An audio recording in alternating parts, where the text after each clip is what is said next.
You probably have one or two phones lying around that you don't use anymore. They might be broken, too slow, too old, or you just don't have a need for them. So what do? Leave them in a drawer for eternity? No.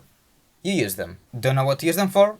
Well, here are some ideas. I'm gonna show an iPhone 4S as my old phone, but you can use any iPhone, Android, Windows phone, even some feature phone. They might still work for you. First idea, a timer. This is the stupidest idea, but there's a reason. Now, your current phone probably has a clock app, but I'm pretty sure that you wouldn't leave your screen on, wasting battery for 10 minutes to maybe an hour for a stupid timer. So, you use your old phone. Cooking something and your oven doesn't have a timer? Well, leave the old phone there. Disable auto lock so you can see the timer at a glance without touching it.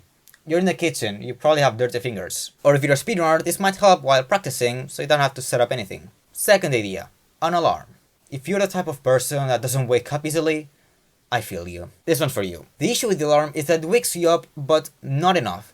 And the culprit is right there, the snooze button. Or more dangerously, the stop button. You know you have an issue when your subconscious stops the alarm.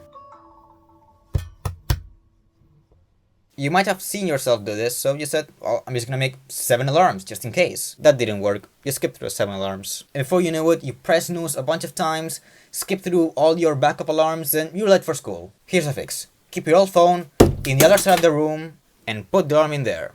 So now you'll have to get your butt off the bed to turn off the alarm. This surprisingly works. It forces you to make the hardest step of the procedure, which is actually getting out of bed. But be careful. If you're a really hard to get up person, this will stop working. Your body will learn to walk up there to turn off the alarm, but then you will realize that behind it is that same bed that you just escaped. That glorious, warm, comfortable bed just waiting for you. You will go there, fall asleep, and be late for class again. The mega brain right here is to move the alarm to another room.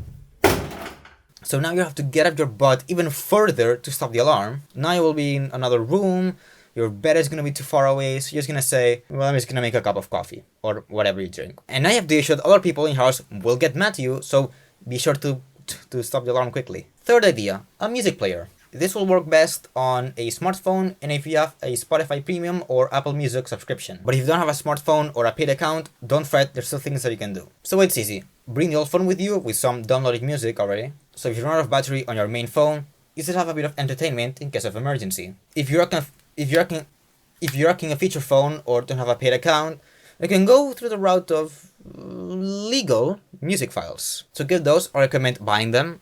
Or as long as you have the permissions and rights to do that, use ClipWrap for YouTube. And for Spotify, SpotDL is a bit hard to install maybe for someone.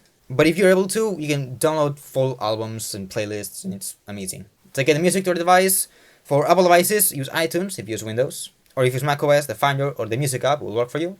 For Android, just place them in a folder and use Retro Player. And for feature phones, just look up how to put MP3 files on your device. And hopefully you'll get to that. You'll maybe need an SD card or some special program, but maybe you're lucky. Fourth idea, a remote.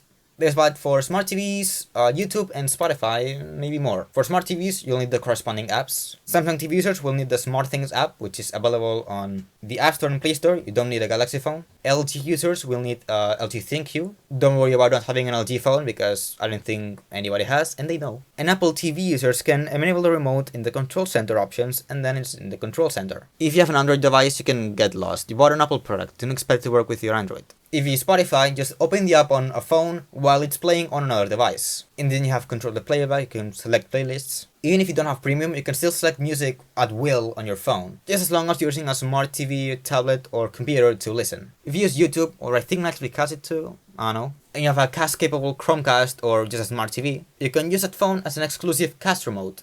I don't have Netflix, but I do know that on YouTube, open a video, wait for the cast icon to appear, and then you can send it to a TV and use your phone to look for other videos. You can turn out the phone screen also, no need for a premium. Fifth idea, a camera with wastable storage. So your old phone probably doesn't have anything interesting. If it does, please back it up and wipe it immediately. It's an old phone, it just might die in any moment. Not having anything means that you have a lot of storage. And if it's an old phone, the videos won't take up that much storage anyways. Even the 16GB iPhone 4S set 720p can store almost 3 hours of video. Now, it probably look like crap, but if you need to monitor something like how fast does another device charge, or any sort of thing that will take a long time, this throwaway 10 gigabytes and full battery will help you out. Because you have to do it on your main phone, you will be left with no phone for a while, full storage, and no battery. Sixth idea, a webcam or a microphone. If you have a desktop PC with no camera or microphone, this will save your butt. Only possible in Android and iOS though. There's an easy way of doing this with just 2 Discord accounts, just adding a Windows source to OBS. If you want it to act as a webcam, just enable the virtual camera. It's not fancy or anything, but it's easy to set up if you already use Discord. The cleaner way of doing this is with Droidcam. Download it to a smartphone and download the client to your PC. Plug the IP address into a client and Droidcam should appear as a video capture device and as a microphone in any program.